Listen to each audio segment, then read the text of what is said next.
diperkenalkan dirinya dulu secara singkat aja. Boleh, silahkan.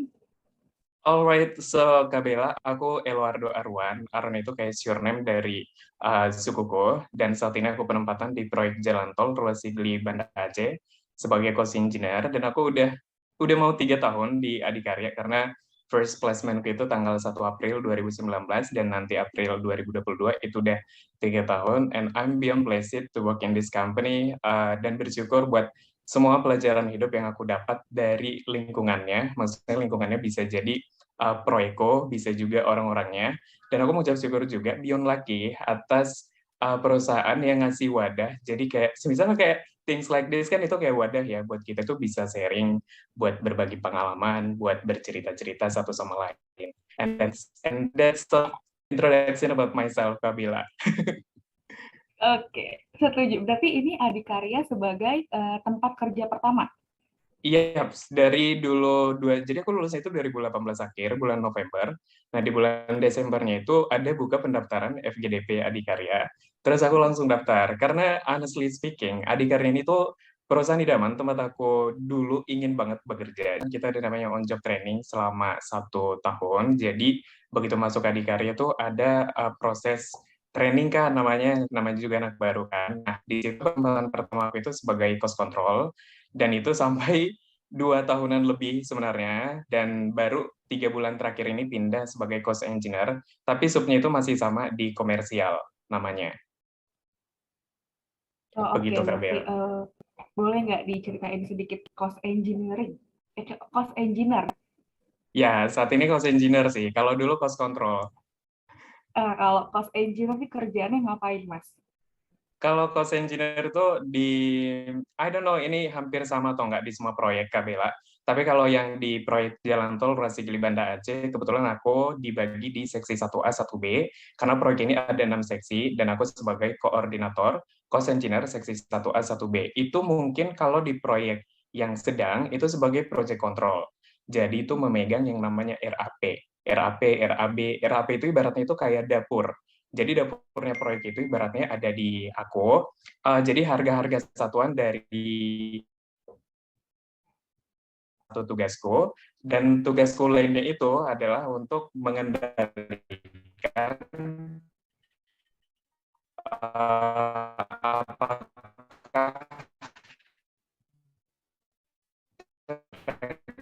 record dari yang kita rencanakan untuk mencapai laba perusahaan atau laba dari Sorry, Mas Elo, Mas Yogi, sinyalnya proyek ini bagus kah? masih bisa atau masih terkendali atau tidak. Kurang lebih kayak gitu, Kak. Gak kedengeran, Kak Bila? Putus-putus ya? Sekarang udah sih, udah kedengeran. Oh, udah ya? Iya, Kak Bel. Oh, oke, oke. Oke, lanjut, Mas. Sorry. Ya itu tadi yang aku ceritain mengenai cost engineer. Kalau di cost control sebelumnya itu bagian pengendalian biaya juga. Tapi kalau di cost control itu aku tuh kayak sebagai alat babel. Jadi lebih ke verifikasi dokumen, tagihan-tagihan yang datang dari mandor, bisa jadi dari vendor, bisa juga dari supplier kita. Nah, kalau semisal nih, kalau di dalam rekonstruksi kan ada pembangunan, buatlah kayak rigid. Rigid itu kan membutuhkan yang namanya beton. Dan untuk supply beton, kita punya yang namanya sub untuk memenuhi kebutuhan beton kita. Nah, otomatis subnya ini kan harus menagihkan tagihannya ke adikarya. Nah, itu tugasku untuk memverifikasi dokumen yang ada di situ. Udah benar atau enggak, apakah doketnya ini atau barangnya ini beneran diterima di lapangan nggak sih? Gitu. Nah, jadi kalau semisal nanti udah, nah itu baru nanti diproses, diverifikasi, biayanya dijalankan, lalu tagihannya nanti dicairkan dari keuangan. Kayak gitu, Kak Bella. Oke, ngerti. Wow, complicated ya. So much. But I love this job. Aku tuh suka di cost control ya, karena menurutku dia tuh nggak terlalu sulit, tapi butuh yang namanya kekritisan dan juga tingkat apa namanya Kak, konsentrasi yang tinggi. Mungkin kalau rumusnya itu simpel banget, kali-kali. Jadi misal ada volumenya 4 meter kubik, terus harga satunya misal 100.000. Berarti jumlahnya itu kan tinggal 4 kali 100.000. Nah itu ketemu berapa? Kayak gitu. Cuman yang buat agak berat itu adalah di banyaknya atau kapasitas dari dokumen yang harus kita verifikasi. Jadi Excel-nya itu tuh sampai ratusan ribu sheet, puluhan kolom, dan lain sebagainya. Kayak gitu sih yang buat ribet sebenarnya, Kak Bella. Simple tapi makan waktu ya. Betul. Tapi Mas, perpindahan dari cost control menuju cost engineer, apa sih tantangan-tantangannya? Aduh, itu itu berat banget sebenarnya, dan aku dipindah di akhir tahun kemarin. Jadi emang pas mau cuti, pas mau akhir tahun gitu ya, dan tiba-tiba kita aku dikasih job desk yang lumayan baru. Itu sesuatu yang baru, walaupun sebenarnya antara cost control dan juga cost engineer itu agak sedikit relate. Nah, kalau dibilang tantangannya itu apa adalah adaptif, Kak. Jadi kita harus bisa belajar atau nangkep gak sih gitu itu dengan cepat. Jadi misalnya dikasih job desk yang baru. Nah, what am I doing adalah kalau orang yang benar-benar mencari informasi sebanyak-banyaknya dulu. Jadi misal, kan sebelumnya ada orang yang megang job desk ini. Nah, itu aku pepet dulu orangnya, deketin, terus kayak, Mas, ini kayak gimana? Bang, ini kayak gimana? Pak, ini kayak gimana? Gitu. Nah, setelah itu, nanti kan udah mulai banyak tuh. Tapi ya ini berproses ya, Kak, ya, nggak dalam Mm-mm. satu hari itu bisa langsung paham, enggak. Cuman di situ enaknya kalau di Adhikar sih yang aku lihat, itu orangnya itu kayak open. Jadi bos-bosku itu, orang-orang yang pernah ada di job desk ini, dia itu dengan senang hati ngajarin orang yang mau belajar. Dan aku beruntung gitu. Jadi misal kita bertanya dari satu ini, dapat sudut pandang A, misal. Lalu bertanya lagi ke si B, ya dapat sudut pandang dari si B. Nah, itu tugasku untuk mengolah itu menjadi sesuatu yang baru. Nah, itulah yang aku sebut sebagai inovasi gitu. Dan itu butuh proses sampai akhirnya aku mengerti, oh goals-nya itu seperti ini, oh ritme kerjanya itu seperti ini, gitu, Kak Bella. Wow, mantap. Mantap banget, Mas. Cukup complicated ya. Karena benar-benar Lumayan. kayak, berarti mulai dianggapnya bisa dibilang kalau itu mulai dari nol ya. Kalau misalkan kayak cost control gitu, relate nggak sih Mas sama background pendidikannya cost control dan si cost engineer ini? Sebenarnya agak relate, tapi sebenarnya nggak terlalu. Kalau kita tahu kan, kalau aku kan kebetulan teknik sipil nih. Kalau teknik sipil itu kan mostly itu tentang hitungan-hitungan. Kalau misal aku ditempatkan sebagai quantity surveyor itu yang menghitung misal kebutuhan beton dalam sebuah pekerjaan. Misalnya kayak Mbak Bella nih mau bangun rumah, kira-kira betonnya ada berapa sih yang diperlukan? Itu biasanya anak teknik sipil. Nah, kalau di sekarang kan itu lebih ke biaya. Cuman hitungannya itu tetap terpakai Kabela. Jadi misal, ketika ada pekerjaan rigid atau jalan aspal lah kita bilang ya di lapangan, nah itu kan datang tagihannya ke aku. Terus itu perlu aku cek benar nggak sih? Nah itu kan perlu dihitung juga. Jadi panjang kali lebar kali tinggi. Nah nanti kalau emang udah benar sesuai dengan gambar, sesuai dengan shop drawing, nah disitulah baru kita verifikasi yang tadi. Jadi nggak relate banget, tapi selalu ada hubungannya antara yang satu dan yang lain. Yang penting mau belajar ya, Iya betul dengan Kak segala Bella. perubahan. Kalau nggak Iya, belajar-belajar, ya nggak bisa ya. benar.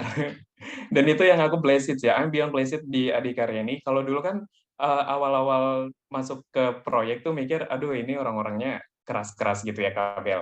Tapi aku nemu bos yang emang dia itu open banget, mau banget ngajarin kita, something yang kita nggak tahu. Jadi kalau bosku itu, aku bisa sebut nama ya, namanya Koko Nusantoro, dia tuh udah terkenal sih dia di karya. Dia bagian pengendalian, dan dia bilang kayak gini, lo pokoknya laptop Bapak ini terbuka di depan ini, kamu mau lihat apapun bisa, dan kamu kalau bingung dengan sesuatu kamu bebas nanya bapak gitu. Jadi kayak se-open itu, dan itu bagian dari apa namanya kompeten ya. Ketika kita menginginkan orang lain lebih pintar dari kita atau ilmu yang kita punya dia juga punya, itu bagian dari kompeten, dan itu kan hal baik juga untuk perusahaan. Jadi kalau one day semisal tiba-tiba bapaknya pensiun, ilmu yang dia punya itu udah ada di kita. Dan sadar nggak sadar Kak Bella, itu tuh turun temurun. Jadi ketika di aku nih, misal punya rekan ya, kemarin tuh tiba-tiba dikasih rekan. Nah, aku tuh ngajarin dia, dan aku ada di titik momen nanya kayak gini, kamu mau belajar apa lagi? Gitu. Terus kayak dia terdiam gitu, dan dia bilang, gila ya Bang Ilo, aku terharu abang nanya kayak gitu. Karena emang kan itu penting banget kita tuh mentransfer ilmu. Dan ketika aku pindah dari cost control ke cost engineer, sadar nggak sadar, rekanku yang tadi itu tuh nggak kesulitan lagi ngehandle kerjaanku yang sebelumnya di cost control.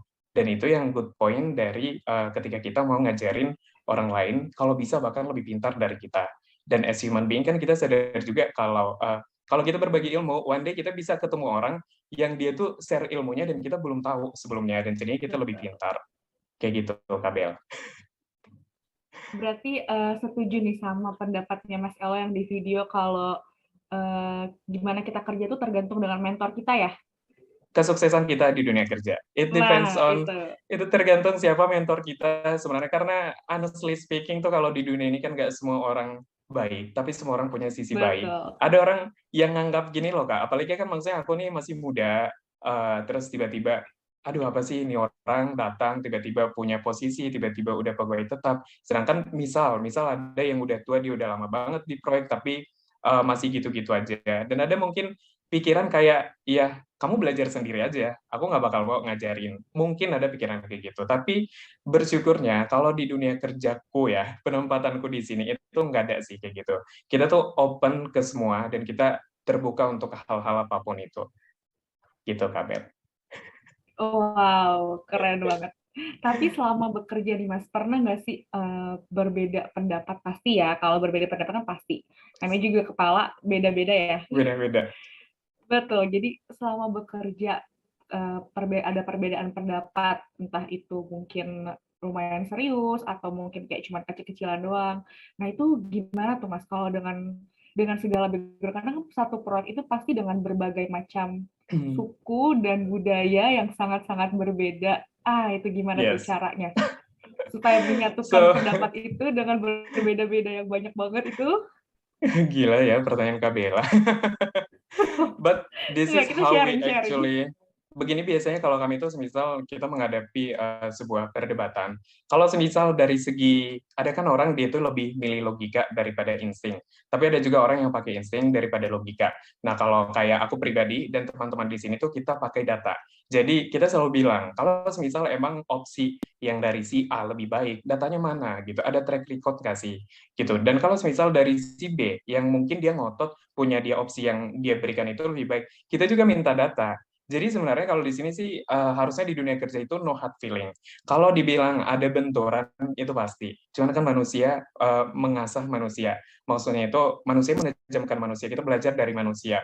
Jadi kalau semisal ada orang kayak gini, oh we learn something about him, kayak gitu ya. Dan bagaimana caranya mendapatkan solusi itu tadi? Itu adalah berbicara berdasarkan data dan yang mengambil keputusan. Biasanya kan kita ngotot nih ya kayak, nggak tahu deh. Setiap orang pasti ngotot opsiku yang baik, opsiku yang baik. Dan itu tuh biasanya kita serahkan ke atasan. Terserah Bapak, ini opsi yang kami berikan, kalau menurutku begini, kalau menurut dia begini, kalau menurut Bapak gimana? Gitu. Dan biasanya kalau udah bos milih, kayaknya ini sih yang benar gitu. Ya udah, kita jalanin dulu. Dan kalau semisal ternyata di depan itu bukan opsi yang terbaik, ya kita pilih opsi yang satunya lagi tadi. Kayak gitu. No hard feeling sih, biasanya. Oke, itu nomor satu. Itu That's number one. prinsip nomor satu kalau kerja. Iya. Pasti yang pertama diajarin adalah no hard feelings, jangan baper. Iya, Kak Bel. Lanjut nih, Mas. Kalau misalkan Mas Elo posisinya sebagai pimpinan yang tadi yang harus menentukan, penasaran, gimana nih caranya supaya Oh my menyeimbangkan gosh. kanan, kiri, atas, bawah? Kak Bel, tapi aku berharap siapapun yang menonton ini one day kalau kita jadi pimpinan itu, ngambil keputusan jangan berdasarkan misal. Kita harus akuin ya, Kak. Kita mungkin sebagai atasan ada yang dekat ke anak buah kita, ada juga yang nggak dekat. Nah, jadi berharapnya kalau aku misal nanti jadi pimpinan, aku nggak bakal ngambil keputusan karena aku dekat sama si A dan aku kurang dekat sama si B. Misal aku dekat sama si A karena bisa jadi kami punya satu hobi. Dan dalam sebuah permasalahan ini, kebetulan si B itu dia tipikal orang yang even dekat ke aku pun nggak mau. Cuman kalau there is a big problem here, dan aku bakal minta data, kira-kira yang mana solusi biar ini jadi solutif gitu, biar dia dapat diselesaikan. Jadi kan kita bukan orang yang membesar-besarkan masalah, tapi bagaimana menyelesaikan masalah kayak gitu. Dan tentu aku bakal ngambil kalau berdasarkan menurutku data si ini yang lebih bagus, aku bakal milih itu sih. Tanpa ada unsur-unsur, oh aku kan dekat sama dia. Oh ini aku nggak dekat sama ini, udahlah nggak mau gitu. Tanpa ada unsur kayak gitu. Jadi back to the first, itu berdasarkan data, Kak Bella. Setuju sih. Dan Karena nggak boleh sebagai subjektif ya. Benar, dan di dunia kerja sekarang kan sebenarnya kalau yang namanya data nggak terlalu sulit lagi, segala sesuatunya itu udah ada di internet juga. Somehow tinggal kira-kira punya siapa nih, data siapa nih yang benar, kayak gitu aja sih kayaknya Kak Bella.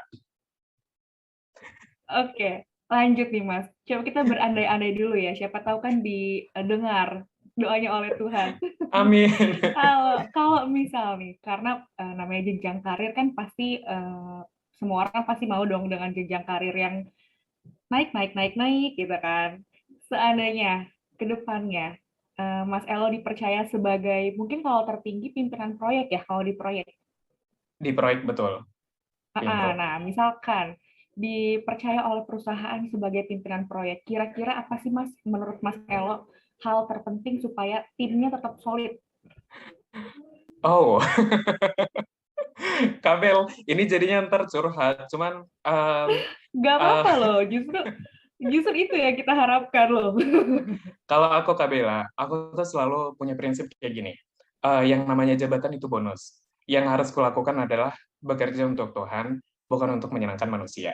Jadi kalau semisal suatu saat nanti ternyata aku tuh udah give my 100% dan ternyata nggak jadi bos, I don't think it's like kok bisa? Enggak, tapi aku bakal tetap ya udah jalanin aja. Jadi kayak gini Kabela, banyak orang yang misal kayak gini, ada kan cara-cara orang, pitch-nya orang untuk mendekati bos-bos itu kan beda-beda. Ada yang pernah ngomong gini ke aku, Kabel, lo kamu kok nggak mau sih, misal kayak bos itu kan suka ini, kamu kok nggak mau gitu. Ah iya emang nggak suka aja gitu. Terus dibilang lagi, nanti kamu sulit loh naik jabatan gitu. Terus aku bengong gitu kan. Ya udah sih kalau nggak naik ya udah nggak naik. Karena tapi aku nggak mempermasalahkan orang yang semisal cara dia mendekati bos itu kayak gitu, karena ada kan yang misal oh bosnya suka ini, ya udah dia sukain itu juga. Menurutku itu seninya dia untuk dekat sama bos. Soal jabatan itu bonus gitu. Dan one day even kalau semisal mudah-mudahan jadi apa namanya jadi pimpro ya, pengen juga sih sebenarnya. Dan kalau semisal tadi gimana caranya biar timnya kayak kondusif, terus kayak biar dia mengerti definisi dari tim itu adalah sebenarnya sebenarnya satu suara KBL. Jadi kita kalau bisa itu yang memiliki yang namanya satu goal. Goal kita itu apa sih sebenarnya di sini gitu. Jadi dan aku sih bakal tipikal orang yang lebih suka mendengar dan aku nggak bakal jadi orang yang mendengar cuma dari satu orang. Jadi I don't know Kabila ngalamin atau enggak. Yang namanya di dunia kerja ada aja omongan-omongan negatif tentang orang lain. Misal gini Betul. kayak si X ngomongin si A ke aku. Nah, ya padahal kan aku kan dekat nih misal sama si A. Belum tentu loh si A itu beneran kayak si yang dibilang si X. Nah, tapi banyak juga orang atau bisa jadi atasan ya. Atasan tuh yang oh si X sudah bilang si A jelek, si bosnya ngikut gitu loh. Oh iya si A ini udah jelek gitu. Dan aku bakal mencoba untuk tidak seperti itu. So I will open every possibility gitu ya. Kayak untuk mengenal si A juga dan untuk mengenal si X. Takutnya kan MCX ini yang apa namanya? Dia itu yang suka mempengaruhi hal-hal negatif. Dan tanpa sadar sebenarnya, kalau ditarik ke diriku pribadi, yang jadi permasalahan kalau semisal di tempat kerja gitu, hal-hal yang kayak gitu. Dan itu yang nantinya itu bakal jadi catatan, kalau semisal aku jadi pimpinan proyek, nggak boleh kayak gitu Kak Bella. Karena itu sakit banget. Kalau ternyata yang diomongin si X itu pun nggak benar tentang si A. Dan kita tuh udah punya pikiran negatif tentang si A. Gitu. So, yeah, that's one thing yang aku pastikan bakal aku lakukan sih.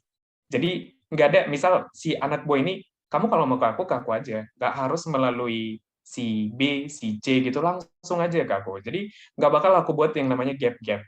Mungkin kan banyak ya kak ya, orang yang merasa rendah diri, minder, aduh aku apalah anak baru gitu ya. Dan aku bakal cari tahu gimana caranya biar dia tuh merasa you are welcome here, kamu tuh disambut di sini. Artinya kan kalau kamu masuk ke Dikarya, nggak ada perbedaan antara kamu dan pegawai lainnya. Mungkin karena bisa jadi kalau orang yang rendah diri ini kan orang yang mungkin dari kecil dia tuh udah terbiasa susah, terbiasa mungkin dibully sama orang lain gitu. Jadi ada apa namanya bumbu-bumbu rendah diri itu.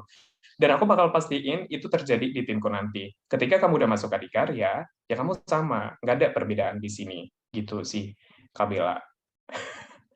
Wow. jelas, padat ya.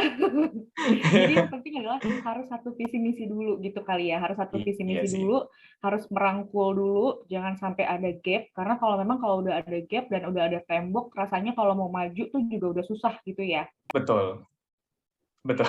Oke Mas, kita beralih topik, jangan ngomongin kerjaan terus ya, kayaknya berat banget ya. Berat banget. Pengen tahu pendapatnya Mas Elo nih dari keenam core value-nya BUMN, akhlak ya, AKHLAK itu, Ya, kira-kira mana yang paling, oh ini paling penting banget nih, ini yang harus benar-benar ditekankan. oke. Aduh, sebenarnya Kak Bel, kalau dari aku pribadi, based on my experience in this work life, itu adalah amanah. So, amanah itu kan Kenapa kayak Mas pilih ibaratnya, amanah? sebenarnya itu tuh udah, misal nih, perusahaan itu pengen ini loh, dan di amanah itu juga aku melihat tuh, jadinya kita itu memikirkan perusahaan. Jadi bukan memikirkan diri kita pribadi. Yang namanya di dunia kerja ada aja embel-embel yang mungkin bisa jadi kayak how am I to be rich gitu ya. Tapi dengan menerapkan yang namanya amanah, goals kita itu perusahaan. Bagaimana perusahaan kita ini biar labanya itu tinggi. Dengan labanya tinggi, kita bisa lunasin utang-utang adikarya, misal. Dengan labanya tinggi, kita itu bisa kayak membuka atau berinvestasi di bidang lain. Dan ujung-ujungnya kan, kalau semisal labanya tinggi, toh bonus kita kok yang banyak kayak gitu. Dan itulah kenapa aku pikir amanah itu sangat penting. Dan bagaimana penerapan amanah itu sebenarnya tugas bersama sih, tapi harus dimulai dari direksi, dimulai dari SDM-SDM-nya. SDM manapun kan harusnya menerapkan hal-hal yang seperti itu ya, Kamel. Ini memang agak sedikit berat sih, dan mungkin kesannya terlalu terlalu menuntut, but believe me, kalau yang namanya di kelas unggulan lah, misal waktu dulu kita sekolah, yang namanya kelas unggulan itu diisi oleh orang-orang unggul. Nah, jadi kalau semisal SDM Adhikarya itu udah unggul, dan dia mengerti dari value perusahaan ini apa sih, kayak gitu. Dan dia ngerti kalau dia kerja itu bukan asal kerja, tapi gimana caranya biar perusahaan ini bisa laba, bisa untung, terus nutup nutup rugi utang-utang bunga-bunga bank yang mungkin sedikit tinggi. Dan itu yang bakal buat nama Adhikarya itu bisa back to be the best laginya nanti. Menurutku kayak gitu. Karena dengan amanah, dia udah mengerti juga, ya iya kita harus kolaboratif juga, ya iya kita harus loyal sama atasan kita, ya iya kita tuh harus apa namanya membuat sebuah harmonisasi di tempat kerja biar kita itu kerjanya itu semangat gitu. Jadi kita itu kerja bukan untuk yang penting perut kita berisi, tapi juga itu kan sebuah ibadah sebenarnya pekerjaan itu. Begitu Kak Bella. Mungkin ini sedikit peres, tapi believe me, this is what I'm trying to do every time. Jadi pernah case kayak gini Kak Bella. Aku tuh ngeprint gitu ya. Kebetulan di depanku gitu. Terus aku pakai lembar apa namanya kan ada salah print gitu ya. Jadi kan Mm-mm. baliknya masih bisa dipakai kabel. Terus aku pakai itu. Terus tiba-tiba ada orang lain yang ngeprint kayak gitu ya. Terus aku diomelin kenapa sih pakai-pakai ini kayak gitu. Proyek gede kayak gini kok masa kertas aja nggak bisa beli. Misal kayak gitu kabel. Padahal kertas murah banget lah kabel sebenarnya. Tapi aku mikir kayak gini ya, karena kan emang dari kecil aku tuh hidup susah. Aku kuliah dulu bidik misi Kabela. Jadi itu beasiswa bagi mahasiswa didik miskin berprestasi, ada Mm-mm. miskinnya.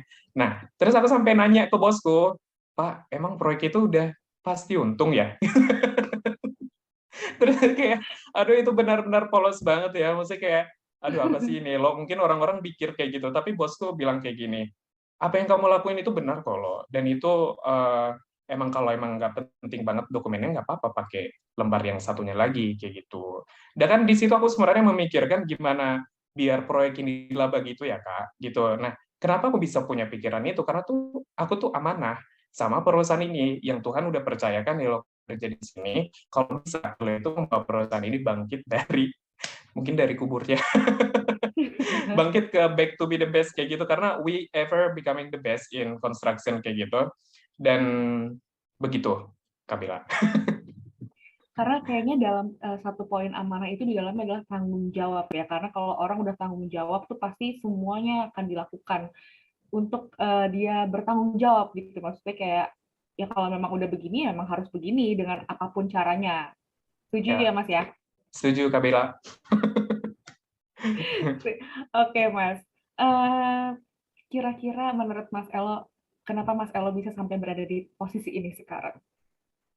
It's because of my mother. Kalau menurutku, aku bisa berada di sini sebenarnya ya karena mamaku sih. So,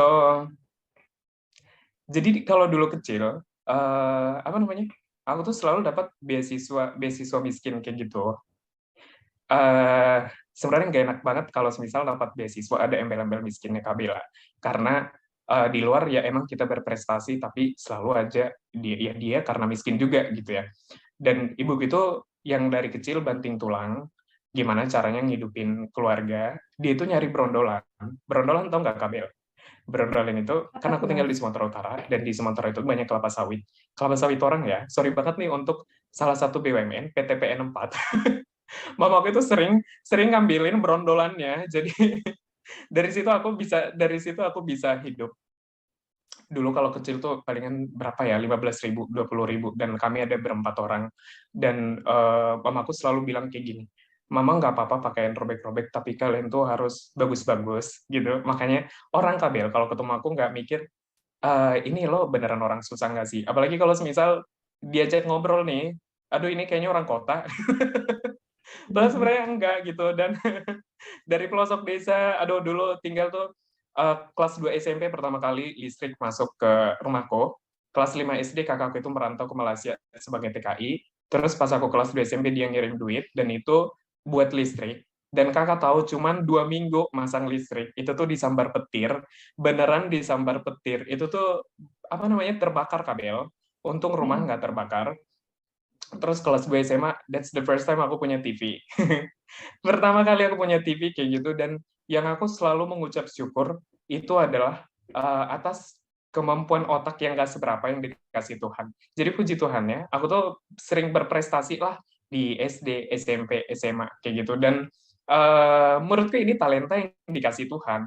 Maksudnya di tengah-tengah keluargaku yang gak punya apa-apa, yang papaku seperti itu, yang mamaku berjuang mati-matian untuk anaknya bisa sekolah, dan Tuhan ngasih something yang anak ini nih talentanya mungkin di segi pendidikan kayak gitu. Sampai akhirnya aku bisa kuliah. Menurutku Undip itu salah satu universitas bagus ya Kabel, walau mungkin bagi orang lain masih biasa aja kayak gitu. Dan menurutku itu one great achievement juga. Aku tuh anak pertama dari pelosok desa Kabel di Sumatera Utara tuh yang kuliahnya tuh sampai ke Undip. Dulu ada sih, tapi kuliah di salah satu universitas negeri di Sumatera Utara kayak gitu. Dan itu tuh dulu sampai heboh beneran. Beneran Kapil, ini tuh sampai heboh. Jadi itu beneran anak si ini kuliah di sana kayak gitu. Dan itu yang di satu titik aku merasa kayak, oh Tuhan tuh emang beneran gak tidur. Tuhan tuh melihat doa-doa mamaku, tetesan air matanya, keringatnya dia, yang gimana caranya menguliahkan anaknya kayak gitu. Dan sampai akhirnya di bangku kuliah dapat beasiswa bidik misi, dikasih cost living dan lain sebagainya. Terus pas di bangku kuliah, bayangin aja anak bidik misi bisa exchange ke Thailand dulu Kabel dari ISEC Undip. Keren. And that's one great achievement sebenarnya. Dan itu semua kembali ke pertanyaan Kabela tadi, itu semua karena mamaku. Dan dan aku yakin sebenarnya bisa bekerja di sini pun itu tuh karena mamaku. Jadi tiba-tiba lulus kuliah langsung dapat kerja. Ya bagi pengusaha mungkin Kabel jadi pekerja itu bukan sesuatu yang wow ya. Tapi bagi orang Iya, miskin betul. seperti aku, bekerja itu salah satu cara untuk memutus mata rantai kemiskinan. So that's why beyond blessed sebenarnya apa yang ku dapat saat ini itu semua berkat mamaku sih, gitu. So, emang Harapas kalau ngomongin perjuangan orang tua tuh, aduh, Iya. agak sulit ya. Tapi keren sih, karena memang nggak penting ekonominya, tapi yang penting kan parentingnya ya. Parentingnya untuk ke keluarga orang tua ke anak itu memang penting banget. Karena itu untuk mengasah mental, bagaimana dia harus bisa dewasa dalam situasi ya dan kondisi yang ada. Kalau ngomongin parenting udah deh, tidak ada habisnya soalnya Mas. Iya. Tapi keren, aku salut banget sih. Aku senang, aku suka banget sharing, dengar-dengar cerita orang dengan berbagai macam latar belakang tuh, karena banyak banget yang bisa dipelajari tuh jadi kayak nampar diri sendiri gitu. Tapi itu Ayo yang kita harus bisa gitu. buat aku membentuk pribadiku yang sekarang kan otomatis dari backgroundku ya Kabel ya. Makanya kalau di Betul. dunia kerja itu misal kayak gini, I know how it feels to be a small person. Aku tahu rasanya jadi orang kecil. Jadi kayak case di video sebelumnya kan yang aku kirim tuh ada momen yang beberapa kali kayak gini, orang-orang lo ini tolong diutamain ya gitu. Ini orang penting gitu. Oh, Kabel, aku beneran ngelotot orangnya. Oh, gitu. Terus aku bilang, oh, terus dokumennya aku buat ke bawah lagi. Karena kayak gimana ya, aku tuh, aku nggak peduli orangnya sepenting apa, maksudnya kayak, oh bisa jadi dia orang kaya dimanapun, tapi kalau misal dia gilirannya di akhir ya, kayak gitu. Karena nggak enak, Kak, maksudnya dikecilkan, apalagi kita orang kecil, karena aku pernah di posisi itu, so that's why aku tuh nggak mau melakukan hal-hal yang kayak gitu. So, itu salah satu implementasi, menurutku, harusnya di lini manapun, di dunia kesehatan, di dunia perbankan, ketika ada hal yang kayak gitu ya harusnya mengutamakan yang emang udah pertama, kayak gitu, Kabela. Benar.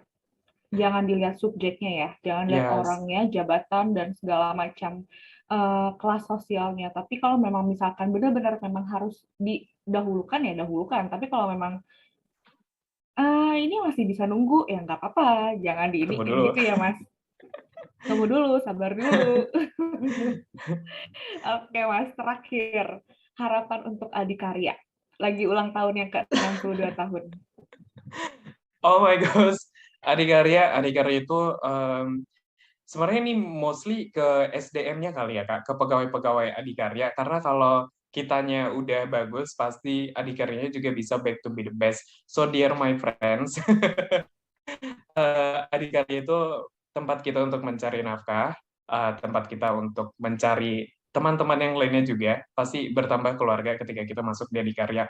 Jadi bekerjalah dengan amanah, um, bukan untuk memperlebar kantong pribadi, tapi untuk memperlebar kas dari perusahaan kita Adikarya. So, apapun yang kalian lakukan saat ini, termasuk ini untuk diriku sendiri ya, yuk kita memikirkan lagi perusahaan kita, lebih peduli lagi ke perusahaan kita, lebih dirawat, jadi bukan yang sembarangan asal-asal aja gitu. Misal dari kualitinya juga lebih diperhatikan lagi, di bagian procurement-nya juga, pengadaan barangnya juga lebih diperhatikan lagi. Dan dengan begitu, aku pribadi sih yakin kita masih bisa back to be the best, kembali menjadi yang terbaik. Begitu. Terima kasih, Kak Bella. Oke, intinya adalah SDM-nya dulu ya. Ya, betul. Karena tidak bergerak sendiri. Perusahaan jadi besar itu kan bukan karena sistem dan lain-lainnya, tapi memang karena orang-orang di dalamnya yang Orang-orangnya. betul, yang mengatur gimana supaya dia bisa jadi bagus banget perusahaannya. Oke, thank you sekali Mas Elo, banyak banget yang bisa dipelajarin. Senang Sama-sama, banget Kak Bella. ngobrol sama Mas Elo. Aku senang banget soalnya sharing-sharing kayak gini. Iya. Banyak banget ilmu yang bisa diambil baik dari ceritanya, kegigihannya. Semoga Semoga lah, bisa semoga terus bisa menginspirasi teman-teman di luar sana, Kak Bel. pasti. Pasti nggak mungkin nggak ada ilmu yang nggak bisa diambil. Oke, Mas Elo, terima kasih banyak.